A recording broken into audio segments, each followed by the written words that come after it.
fazer uma oração pela tua refeição. Quantas vezes nós estamos num restaurante, lógico, público, nos é servido, mas graças a Deus, com o nosso entendimento, nós agradecemos e recebemos com ações de graça aquele alimento. Nós fazemos sim a nossa oração, muitas das vezes silenciosa, mas fazemos a nossa oração. Nós não temos vergonha de entrar no nosso carro e dizer: anjos de Deus me guardem. Todos nós não dizemos isso? Todos nós não proclamamos isto? Anjos de Deus que nos guarde e nos livre de tudo quanto é mal e perigo, porque o ministério angelical está aí a nosso serviço. Ele está aí para nos livrar de tudo. Meu amado, há poucas semanas eu tive uma pequena colisão com o meu carro, mas Deus é misericordioso e que o seguro pagou o conserto do carro do rapaz, e meu carro, na realidade, eu olhei assim e não aconteceu nada. Como é que se explica isso? Se explica assim: o inimigo muitas das vezes fica chateado, ele cria situações para nos conduzir em situações vexatórias, mas o nosso Deus, Ele é misericordioso, Ele é longânimo. Nada, absolutamente nada de mal me aconteceu, e eu posso dizer, nem a meu carro. Se o irmão for lá ver o meu carro, eu não fiz nada,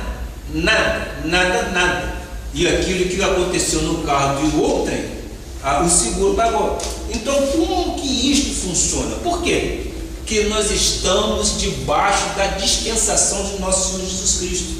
Nós sabemos que Ele é o nosso provedor, nós sabemos que Ele é o nosso paracleto, Ele é o nosso advogado, Ele cuida de nós realmente, basta nós andarmos em linha com a palavra. Nós não podemos pregar, nós não podemos instar e praticar coisas que não agradam o nosso Senhor Jesus Cristo. Nós temos que ser no púlpito aquilo que somos na vida, ou aquilo que somos na vida, nós temos que representar aquilo que somos no púlpito. E eu dou glória a Deus porque isso tudo acontece de uma forma realmente muito singela, muito primorosa. Eu contei aqui na semana retrasada, foi um testemunho da minha esposa. Que coisa maravilhosa! E eu, quando vejo Deus agir assim na vida, eu vejo a mão de Deus em nossas vidas. O que é estar na dispensação? O que é depender 100% de nosso Deus? Nós cremos que Ele verdadeiramente é nosso pastor, e nós cremos que a arma forjada contra nós não prevalece. Ora, eu fui com uma intenção, e na saída tudo mudou para melhor, mas é o momento de Deus, e este momento Deus sabe esquadrinhar qual é, e nós não vamos nos questionar o porquê daquilo, ou porquê não aconteceu do nosso jeito. O importante é que Deus agiu, e quando Deus age, tudo nos vai excelentemente bem.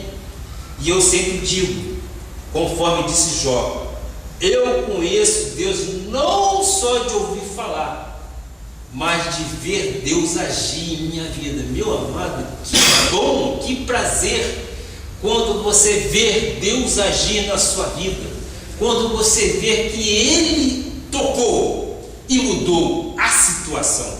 Ora, é saber que nós estamos amparados por Ele, é saber que o nosso Deus é fiel em nossas vidas. Isso é descansar no Senhor. Ora, voltando aqui, Pedro seguia de longe e não tinha compromisso. E olha o que ele acabou por fazer. Veja lá em Marcos 14, versículo 54. Marcos 14, versículo 54. Pedro seguira-o de longe até ao interior do pátio do sumo sacerdote, e estava ali assentado entre os serventuários, aquentando-se ao fogo. ele estava entre os oficiais de justiça, ele estava ali entre aqueles que serviam num determinado ofício, ele estava ali se esquentando, aquentando-se ao fogo. Ele se misturou com o mundo. Pedro juntou-se ao inimigo. Ele queria ser aceito pelo inimigo, negando a Jesus. Amados, eu vou te dizer uma coisa: quem brinca com fogo, evidentemente se queima. Este é um ditado popular, mas é uma grande verdade. Não há nada de bom neste mundo. Não há ninguém bom neste mundo, meu amado. Não existe povo melhor nesta terra do que o crente em Jesus Cristo, que foi lavado no sangue de Jesus, foi restaurado, foi chamado, foi glorificado e foi predestinado por Deus. Não há gente melhor nesta terra. O povo de Deus é o melhor povo nesta terra. Creia nisso. Embora algumas pessoas pensem que o crente é uma pessoa assim ou assado, eu digo, o crente é a melhor pessoa que nós podemos crer, podemos trocar, podemos ter amizade, porque o crente não tem os hábitos naturais do mundo. O crente é revestido do poder do nosso Senhor Jesus Cristo. O crente normalmente não fuma, o crente normalmente não bebe, o crente não mente, etc, etc. É uma comunhão entre os santos. Tiago 4, versículo 4 diz: infiéis, não compreendeis que a amizade do mundo é inimiga de Deus? Aquele, pois, que quiser ser amigo do mundo, constitui-se inimigo de Deus. Quem é amigo do mundo aqui? Aqui dentro ninguém. Nós temos certeza que aqui dentro ninguém é amigo do mundo. Sim, quem quiser ser amigo do mundo passa a ser inimigo de Deus. E os inimigos de Deus não podem ficar na igreja. Eles não ficam. A questão das ovelhas e a questão da ovelha e do lobo. Então, as pessoas se arrefecem, adormecem e se afastam. A pergunta então continua: por que tantas pessoas que estão na graça de Deus e as tantas perdem a paixão e se desviam? Porque deixam de contribuir para a obra de Deus. Não vou dizimar porque pode me faltar. Eu não vou ajudar a obra porque já tem muito. Outro ponto: porque para ir ao sul, uma pessoa desencantada com Deus, que perdeu o primeiro amor, não tira do bolso nenhuma oferta. Por quê? Porque ele pensa que aquilo vai faltar. Graças a Deus, no nosso ministério tem um entendimento totalmente diferente, mas eu tenho que falar isso, meu amigo, porque muitas das vezes as pessoas têm medo de participar daquele momento de oferta, daquele momento de dízimo, de dizimar para com a obra do Senhor, porque eles ficam preocupados. Mas, graças a Deus, aqui no nosso ministério nós não temos tais dificuldades nem problemas. O povo deste ministério entende realmente o porquê dizimar, o porquê ofertar.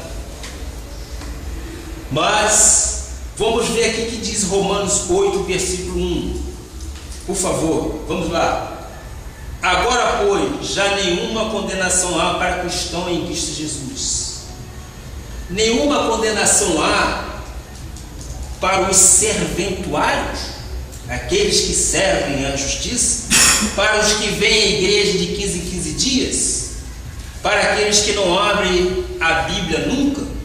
Não. Agora nenhuma condenação há para aqueles que estão em Cristo Jesus. Não há condenação, meu amado. Não há nenhuma restrição. O que isto acontecer? Porque o nosso Deus Ele é galardoador. O nosso Deus cuida realmente de suas ovelhas. E Ele não fica apontando para aqueles que não vêm à igreja. Ele gostaria sim que todos viessem à igreja, todos estivessem em comunhão. Mas diz a palavra: agora, pois, já nenhuma condenação há para que estão em Cristo Jesus. Nenhuma condenação há para os que estão em Cristo Jesus. Ora, é desta forma que nós temos. Mas não pode perder a salvação? Alguém pode perguntar. Vamos ver em Tiago 2, versículo 10 e 13. Tiago 2, versículo 10 e 13. Pois qualquer que guarda toda a lei, mas tropeça em um só ponto, se torna culpado de todos. Versículo 13. Porque o juízo é sem misericórdia para com aquele que não usou de misericórdia. A misericórdia triunfa sobre o juízo.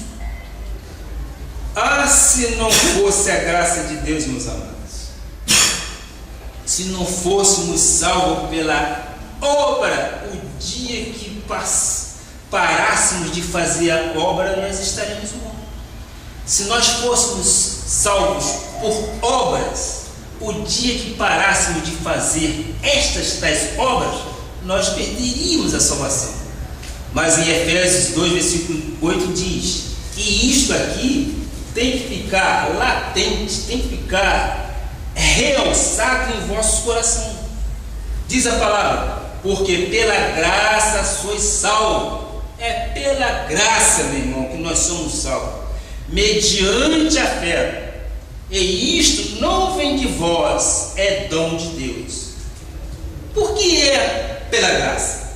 O versículo 9 responde: não de obras, para que ninguém se glorie nelas, naturalmente. Então, somos todos salvos pela graça. Continuaremos vivendo a graça e morreremos na graça de Deus. Mas não é por obras para que ninguém se glorie, porque senão, quanto mais eu fiz, quanto mais eu faço, eu aconteço, eu me garanto, eu jamais, conforme disse Pedro lá atrás, quando a Bíblia diz: nenhuma condenação há para os que estão em Cristo Jesus. Não há consequência. Quando nós entramos em desobediência, quais são as consequências? Aí é para aqueles que realmente são filhos de Deus. O filho, ele muitas das vezes é corrigido. Tu não perdes nunca a tua relação com Deus, porque quem é Deus é um espírito com Ele, mas perdes a comunhão com Deus. E quando se perde a comunhão com Deus, se perde a alegria, se perde o galardão, o prazer da vida. Não perdes a salvação nunca, não perdes a relação, mas perdes a comunhão. E uma pessoa sem comunhão com Deus fica muito vulnerável. Se lhe faltar um dia essa comunhão dos santos, eu tenho ensinado à igreja que quando estás debaixo da graça de Deus, é como um dia de chuva. Sim, estás debaixo de um grande guarda-chuvas. Tu não te molhes nunca. Por quê? Dessa cobertura da graça, entras no terreno. Se você deixar essa cobertura da graça, você entra no terreno do inimigo. E no terreno do inimigo, o inimigo é inimigo. Ele não pode tirar nunca a salvação, mas pode arrancar, ele não pode criar situações, ele pode criar situações mentirosas. Por quê? A arma dele é a mentira, para deixar as pessoas vulneráveis. Ele jamais pode arrancar a tua salvação, mas ele é o pai da mentira. E ele pode te criar situações que você vai ficar vulnerável às intempéries.